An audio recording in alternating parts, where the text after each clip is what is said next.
What's going on, guys? Chris Chavez here with Phandroid.com, and you are watching the Android Overload for Friday, February 1st, and these are the top Android news stories from the day. Verizon Wireless making headlines today after they announced 2 prepaid smartphone plans on their network. The first prepaid plan debuts at $60, and it gives you a measly 500 megabytes of data with unlimited talk and text, which is nice, but they don't give you 4G LTE, so you're going to be stuck on Verizon's 3G, which isn't really the fastest, definitely nowhere near as fast as, say, like T-Mobile or AT&T, but this could be good for maybe like your grandma or your mom or sister or something. For $10 more, they give you 2 gigabytes with unlimited talk and text, so that's $70 just to have 2 gigabytes of data and unlimited talk and text on Verizon's network. Something's not really quite adding up. Of course, there are alternatives like Straight Talk, which allow you to take an AT&T phone and use it on AT&T's network for $45 a month, and that's unlimited everything and 2 gigabytes of data, significantly cheaper than Verizon's $70. It's kind of like Verizon's just throwing people a bone saying, here, you want prepaid? Here's prepaid. It's not that great. See, it's like $70. Who the hell would want that? You're right, I don't think anyone's gonna want that. So this week we've been talking a lot about the HTC M7. It's been making quite a few headlines since Monday. You can kind of feel, I guess these are the birthing pangs right before its release. And during a year-end party, HTC was throwing with, I guess, their employees and such. Peter Chow, HTC's CEO, actually went on stage and had everyone chanting, M7, M7. It's a pretty crazy video. And then HTC One, and having everyone chant, and then while they're all going nuts, he whips out his HTC M7, a white one, and he begins snapping off pictures of, I guess, the crowd. But I guess you can say the man commands an audience. It technically been confirmed that it's the M7, and if you guys look at it, it looks kind of weird because, let me show you my Droid DNA here. On my DNA, you know, this is pretty much what the M7 is going to look like. Completely smooth, but on his, that he's holding like this, snapping off pictures, there's like, I guess, a line or crease right here along the tops and bottoms, which doesn't even match up with the leaks of the M7 that we've seen lately. Now it's rumored that HTC is also supposed to be debuting 2, I guess, mid-range and low-end handsets as well. The M4 and the G2. The M4 is almost essentially like a Galaxy S3. It's got just a regular 720p HD display, which is awesome.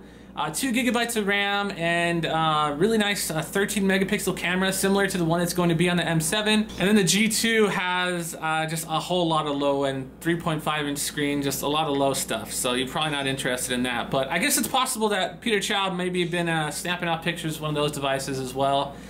Who knows, we'll have to wait and see. The internet was also abuzz with this totally insane, a really cool story, I guess. It's like one of those uplifting stories that just really, I guess, hits you right here. So this guy over in the UK, he was at a friend's house and he got a bunch of his stuff stolen. One of those things being his Galaxy Note. Now, if you know Android users, you never mess with an Android user. Don't do it, because we'll find you and we will kill you. So luckily this guy had security software installed on his device called Cerebrus, and he just started posting in his forums over in the UK, just basically like a step-by-step of everything that's happened to him, from when he lost his phone, to him trying to track it, to him going to the police and them not helping. So the guy continued to go to the police, presenting him with all this information until eventually they decided, okay, we'll go back and get your phone. So I guess the police go in, they bust down the guy's door, they find a bunch of stolen stuff, they eventually find his smartphone. The thief kind of got away scot-free with just a little slap on the wrist. The police didn't really have any evidence to really prosecute him or hold him, anything. They just kind of let him go with the warning. The guy said that he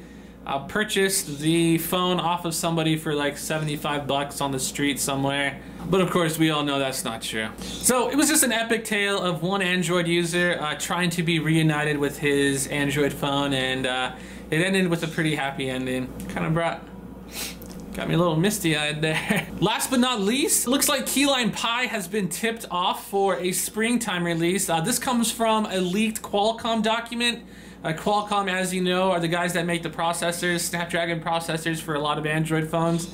Apparently this document showed a springtime release for Keyline Pi. I guess you can say this kind of pissed off Qualcomm, who pretty much sent takedown notices to any blog that was posting these pictures. There was tons of them, and pretty much you won't be able to find this leaked document anywhere now. Now this kind of adds to the legitimacy, of course, of the document. The fact that Qualcomm was so upset about it leads us to believe that, yeah, this was in fact legit. Where Google hasn't quite developed a pattern yet with as far as like firmware releases and software. We weren't really sure if Google would maybe just announce Keyline Pi and then maybe just show it off a little bit later on in the year on maybe like the Motorola X phone. I guess it's still too early to say, but going by Qualcomm's leaked roadmap, it's kind of hinting that at Google I/O will be the debuting of Keyline Pi. Now, I'm not really too sure what I want to see in Keyline Pi. I would just kind of maybe like to see just the stock Android apps get a little bit of a revamp and maybe get a little more unified as far as like the UI and their behavior and stuff. I kind of just want to hear what you guys want to see in Keyline Pi. What is lacking in Android right now that you think